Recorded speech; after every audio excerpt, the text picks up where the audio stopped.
Hello everyone, कैसे हैं आप सब। मेरा नाम वैभव कौशिक है और आज हम देखने जा रहे हैं एपिसोड नंबर 4, जो कि हमारे प्रीलिम्स एग्ज़ाम राजस्थान के लिए बहुत इंपॉर्टेंट है। उसके साथ साथ हमारे जो अन्य प्रीलिम्स होने वाले हैं पीसीएस के, उनके लिए भी बहुत इंपॉर्टेंट है। वहाँ से भी आपको यहाँ पर क्वेश्चंस दिखाई देंगे। तो चलिए स्टार्ट करते हैं आज का शो। और यहाँ पर आपको पहला क्वेश्चन दिखाई दे रहा होगा। हाल ही में भारतीय सांस्कृतिक संबंध परिषद के किस शहर में बौद्ध भिक्षुओं और विद्वानों का सम्मेलन आयोजित किया गया है। तो यहाँ पे एक परिषद का नाम लिया गया और उस परिषद का नाम क्या है? भारतीय सांस्कृतिक संबंध परिषद। उसकी एक समिट हुई और वो किस शहर में हुई ये पूछा जा रहा है आपसे। थिम्पू, नई दिल्ली, हनोई, कोलंबो या ऑप्शन नंबर 5। तो यहाँ पे आपको देखना होगा कि इस परिषद से भी कई बार न्यूज़ में जब ये परिषद रही है तो ये भी क्वेश्चन के लिए इंपॉर्टेंट हो जाती है। तो इसको भी देखेंगे, लेकिन उससे पहले उस जगह को देख लेते हैं। तो वो श्रीलंका का कोलंबो है। तो कोलंबो में वो समिट हुई थी। दूसरी, अगर अब इस परिषद की बात की जाए तो ये परिषद आपको दिखाई देगी कि जब इसका गठन हो रहा था तो वो ईयर था 1950। क्लियर है? मौलाना आज़ाद जी के द्वारा ये बनाई गई थी। मौलाना आज़ाद जी के द्वारा ये बनाई गई थी। क्लियर है ये चीज़? तो आपको इस परिषद का भी पता होना चाहिए। यहां से अब इस क्वेश्चन के साथ रिलेट करके आपको ध्यान रखना है कि कोलंबो में ये मीटिंग हुई है और यहां पे किस वजह से हुई मीटिंग कि पाली भाषा को भी हमें क्या दिलवाना चाहिए? शास्त्रीय दर्जा दिलवाना चाहिए। उसके लिए ये मीटिंग हुई थी। क्लियर? तो इसमें श्रीलंका, नेपाल, म्यांमार, बांग्लादेश के विद्वानों और भिक्षुओं ने शामिल होकर इसमें विजिट की थी और ये बहुत इंपॉर्टेंट क्वेश्चन है। क्लियर है? तो इसका आंसर याद रखिएगा। क्वेश्चन नंबर 2, हाल ही में भारत और किस देश के बीच में युद्ध अभ्यास हुआ है और उसका नाम क्या है? सिम्बेक्स नाम है उसका। वो आयोजित किया गया। अब वो देश कौन सा है जिसके साथ सिम्बेक्स एक्सरसाइज होती है, ये पूछा जा रहा है आपसे। जर्मनी, सिंगापुर, चाइना या ऑस्ट्रेलिया। और ऑप्शन नंबर 5। तो आपको पता होना चाहिए कि सिम्बेक्स किसके साथ की जाती है?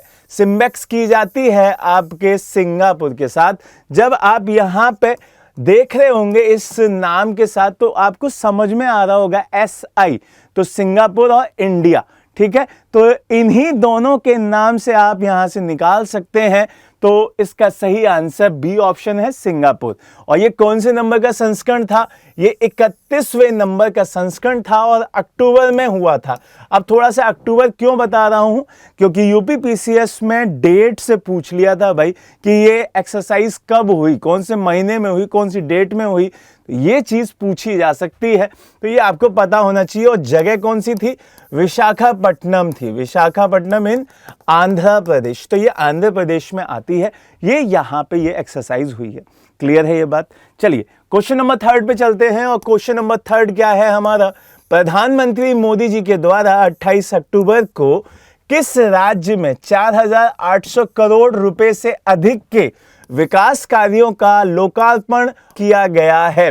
गुजरात, महाराष्ट्र, मध्य प्रदेश, राजस्थान या ऑप्शन नंबर 5। आपको ये बताना है कि भाई मोदी जी के द्वारा 28 अक्टूबर को कितने करोड़ की? 4800 करोड़ रुपए की राशि का एक पूरा का पूरा दे दी गई योजनाएं किस स्टेट को? गुजरात को। कहां दी गई हैं भाई? गुजरात को दे दी गई हैं। और ये बहुत ही इंपॉर्टेंट है। एक जगह है, क्या है? अमरेली नाम है ना? अमरेली नाम है। तो ये आपको याद रखना है, ऑप्शन नंबर 1। क्लियर है? चलिए अब देख लेते हैं। यहां पे देखो 4900 लिखा हुआ है, यहां पे वहां 4800 लिखा हुआ है। तो थोड़ा सा इसको ध्यान रखिएगा कि इस तरीके की थोड़ी बहुत जो ऊपर नीचे का अनुमान है वो 1-2 जगह अलग अलग लिखा हुआ है। ठीक है? तो इसको आप एक बार, हम भी इस पर आपको अगली क्लास में बता देंगे कि कौन सा डाटा आपको सही रखना है। बाकी का इस चीज को ध्यान रखिएगा। ठीक है?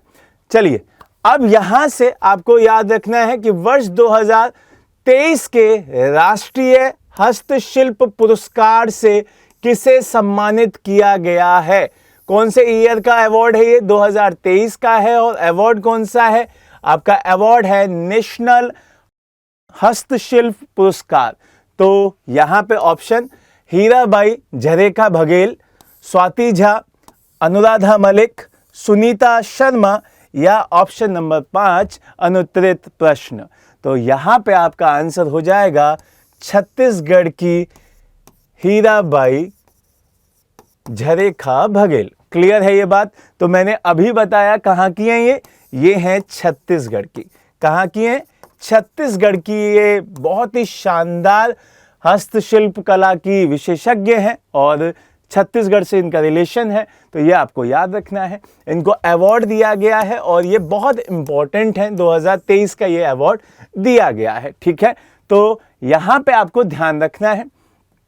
अगला क्वेश्चन है आपका, get it right make it safe किस दिवस का स्लोगन है? आपको ये स्लोगन पढ़ लेना है ध्यान से कि get it right make it safe किस दिवस का स्लोगन रखा गया? अंतर्राष्ट्रीय साक्षरता दिवस, विश्व रोगी सुरक्षा दिवस, राष्ट्रीय खेल दिवस, अंतर्राष्ट्रीय शांति दिवस या आपका ऑप्शन नंबर 5 अनुत्तरित प्रश्न। तो यहां पे आपको ये थोड़ा सा सेफ्टी से रिलेट कर रहा है और ये किस तरीके की चीजों में होता है? आपका पेशेंट के साथ हो सकता है इसका रिलेशन हो, तो यहां से थोड़ा सा दिमाग लगाइएगा। और आंसर सही क्या है इसका? विश्व रोगी सुरक्षा दिवस इसका सही आंसर है। ऑप्शन नंबर बी इसका सही आंसर है। और 17 सितंबर 2024 को यह मनाया गया, उसी का ये स्लोगन रखा गया था। क्लियर है ये चीज? तो ये आपको ध्यान रखना है। अगले क्वेश्चन पे चलते हैं। अगला क्वेश्चन बहुत इंपॉर्टेंट है। क्यों इंपॉर्टेंट है? क्योंकि ये पहला आ जाता है। जब भी मैंने आपको बोला है, जब भी यहां फर्स्ट लिखा हुआ आए तो वह अपने आप में इंपॉर्टेंट है। चुकंदर पे आधारित प्रथम चीनी उद्योग स्थापित हुआ है कहां पे? श्री गंगानगर, भोपाल सागर में और केशोराय पाटन में, उदयपुर में या ऑप्शन नंबर 5 अनुत्तरित प्रश्न। तो आपको बताना है कि भाई चुकंदर से चीनी कहां पे बनाई जा रही है, वो भी पहली बार उसके लिए उद्योग स्टार्ट किया गया। तो आंसर है श्री गंगानगर और वो भी राजस्थान का। तो ये आपको ध्यान रखना है, ये बहुत इंपॉर्टेंट है। ठीक है, तो चुकंदर पे आधारित राजस्थान के श्री गंगानगर में ये स्थापित की गई है। Got it? चलिए अगले क्वेश्चन पे चलते हैं। अगला क्वेश्चन क्या है? गुड गवर्नेंस इंडेक्स 2024 का पूछ रहा है। वो भी क्या पूछ रहा है? गुड गवर्नेंस इंडेक्स पूछ रहा है भाई। क्या पूछ रहा है? गुड गवर्नेंस इंडेक्स पूछ रहा है। और भारत का कौन सा स्थान है? हमने पिछली क्लास में देखा था कि जब कोई स्कीम या जब कोई इंडेक्स की बात कर रहे थे तो कौन जारी कर रहा था, ये पूछा था हमसे।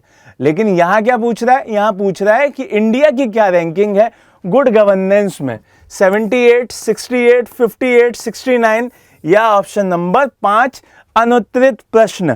तो 2024 में ये हो गई है आपकी 69। ठीक है, अब मैं कह रहा हूं कि 2024 में, इसका मतलब 2023 में कुछ और रही होगी, तो 2023 में थी ये 61। ठीक है, तो इसका मतलब ये खराब हो गया मसला यहाँ पे गुड गवर्नेंस में। तो आज की डेट में हम लोगों की जो गुड गवर्नेंस चल रही है वो 69 चल रही है। अब यहां पे पहले नंबर पे कौन आया ये भी पूछ लिया जाता है भाई, और पहले नंबर पे है सिंगापुर। कौन है? सिंगापुर। तो ये आपको याद रखना है भाई, जिसके साथ क्या होती है? सिम्बेक्स होती है। ठीक है, कौन सा संस्करण है? 31 संस्करण है। चलो अगले क्वेश्चन पे चलें, उससे पहले आपको थोड़ा सा जानकारी ले लीजिए। 2024 में 69 है, 2023 में 61 था। और ये कौन करता है? ये जारी करता है इंडेक्स इंस्टीट्यूट। क्लियर है ये बात? तो इसे आपको ध्यान रखना है। पहला स्थान सिंगापुर और अंतिम आपका वेनेजुएला। कहां पे है ये वेनेजुएला? ये आपका साउथ अमेरिका में पड़ेगा। कहां पे पड़ेगा भाई? साउथ अमेरिका में। ठीक है, चलो अगला क्वेश्चन है, हाल ही में किस वायरस का पूछ रहा है। जब आपका साइंस से क्वेश्चन आ गया तो इंपॉर्टेंट हो जाएगा। आपसे पूछ रहा है हाल ही में किस वायरस के कारण राजस्थान की सांभर झील में पक्षियों की मौत हो गई। तो हमने कल की क्लास में पढ़ा था, सांभर उत्सव पढ़ा था, ठीक है, और ये भी पढ़ा था कि भाई सांभर उत्सव इसी झील के किनारे होता है। शाकंभरी जो शक्तिपीठ है वो भी इसी के आसपास है। ये सब पढ़ा था हमने, 6 नदियां इसमें आके मिल जाती हैं, ये भी पढ़ा था। तो ये सब चीज आपको ध्यान रखनी थी। और अब पूछ रहा है वो वायरस कौन सा है, तो Ebola, Marburg, botulism, hanta virus, ये पूछ रहा है और बोल रहा है ऑप्शन नंबर 5 अनुत्तरित प्रश्न, है ना। तो आपको ये बताना भाई किसकी वजह से पक्षियों की मौत हुई है। ये इंपॉर्टेंट है, ये चीज बहुत ज्यादा पूछी जाने के लिए जरूरी लग रही है मुझे, और ये शायद एग्जाम में भी पूछा जाएगा। क्लियर है। तो इसका सही आंसर है भाई आपका कौन सा, आपका है बोटुलिज्म वायरस। कौन सा है भाई, बोटुलिज्म वायरस। ये इंपॉर्टेंट है और ये पूछा जाएगा। इसी की वजह से बहुत सारे पक्षी यहाँ पे मारे गए और ये काफी मतलब 400-500 के करीब यहाँ पे पक्षी इसी की वजह से मर गए थे, ठीक है। और 26 अक्टूबर से अभी तक ये चल रहा है। इसका पूरा नाम है एवियन बोटुलिज्म, ठीक है। तो इसको याद रखना है, ये इंपॉर्टेंट है भाई, ये इंपॉर्टेंट है। चलिए अगले क्वेश्चन पे चलते हैं। ई नीलामी की 86 मिनरल ब्लॉक्स की नीलामी में निम्नलिखित में से कौन सा राज्य फर्स्ट पोजीशन पे रहा है। तो आपको यहां पे ध्यान रखना है राजस्थान, उत्तर प्रदेश, बिहार, कर्नाटक और अनुत्तरित प्रश्न। 5 ऑप्शन आपके सामने। आपको इस पूरे क्वेश्चन को पढ़ने के बाद सिर्फ इसको 1-2 बार सुनिएगा, याद हो जाएगा। आपको इसमें याद रखना है आंसर होगा राजस्थान, ये पहली पोजीशन पे रहा है, ठीक है। तो ये मतलब ज्यादा इंपॉर्टेंट नहीं है, बट क्वेश्चन है राजस्थान से, इसलिए मैंने इसमें रखा है, ठीक है। चलिए अगले क्वेश्चन पे चलते हैं। ये इंपॉर्टेंट है, ये इंपॉर्टेंट क्वेश्चन है। नवंबर 2024 में एजुकेशन प्री समिट 2024 का आयोजन निम्नलिखित में से किस शहर में हुआ था।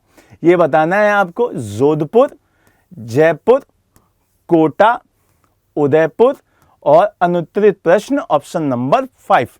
तो आपको ये बताना है भाई कि एजुकेशन प्री समिट 2024 कहां हुई है। तो भाई राजस्थान के कहां हुई है, हमारे पिंक सिटी में हुई थी, जयपुर। कहां पे हुई थी भाई, जयपुर में हुई थी। तो ऑप्शन नंबर कौन सा सही हो जाएगा, दूसरा सही हो जाएगा। तो ये क्वेश्चन आप सभी के लिए बहुत इंपॉर्टेंट है। जब एजुकेशन से, एग्रीकल्चर से, साइंस से रिलेट करता है तो अपने आप में इंपॉर्टेंट हो जाता है भाई। तो ये याद रखना है कि जयपुर में किया गया था। और यहां अपने आप में ये कुछ क्वेश्चंस ऐसे हैं, जैसे आपको ध्यान रखना है, पहला क्वेश्चन हमारा परिषद से रिलेट कर रहा था, जो कि आपके लिए बहुत इंपॉर्टेंट क्वेश्चन था, जिसमें भारतीय संस्कृति, जो सांस्कृतिक संबंध परिषद था, ये अपने आप में बहुत इंपॉर्टेंट क्वेश्चंस हो जाते हैं।